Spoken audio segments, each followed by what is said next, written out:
तो इस वक्त की बड़ी अपडेट आपको बता दें, प्रदर्शनकारियों ने पूर्व प्रधानमंत्री का घर फूंक डाला है।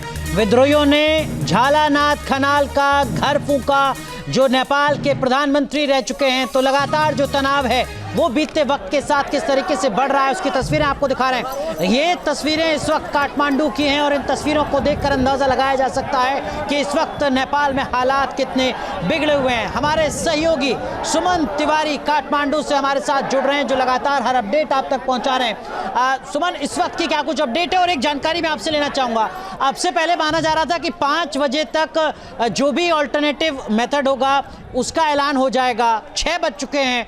कब तक इंतजार करेगी नेपाल की जनता अपने पॉलिटिकल फ्यूचर को लेकर, लीडरशिप को लेकर? जी, इस विषय में मैं यही बोलना चाहूंगा कि अगर प्रधानमंत्री अभी अवेलेबल नहीं है तो राष्ट्रपति के हाथ में होता है सब कुछ to fill in the gap. मगर जहां तक अपडेट है, राष्ट्रपति ने भी अपना रेजिग्नेशन दे चुका है।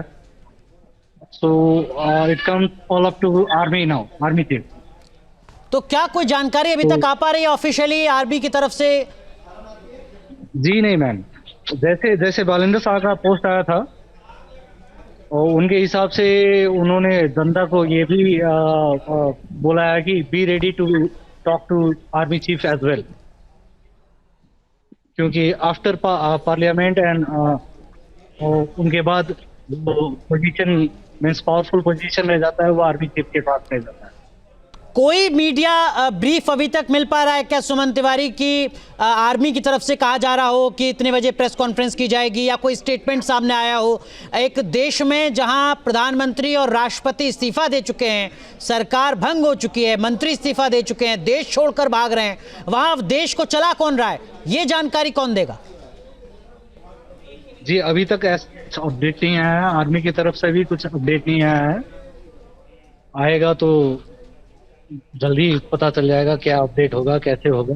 मगर better to wait than to hurriedly give up to someone not favourable. ठीक है, बालन शाह का नाम सबसे ज्यादा चर्चा में है कि उनको एक्टिंग पीएम बनाया जा सकता है। क्या इसके पीछे की वजह है? क्या वो इस पूरे मूवमेंट को लीड कर रहे थे, ये अपने आप में एक बड़ा फैक्टर है, या कुछ और वजह भी है? जी, लीड तो इस बार की ये एंटी करप्शन के कारण हुआ है। जो भी है, लीड उन्होंने किया नहीं है, उन्होंने बीच में आके सपोर्ट किया है। और कहा जाए तो being a favourable and favourite guy so far for the Gen Zs, he has been supported to come forward and take the nation in his hand। देखा जाए क्या होता है आगे।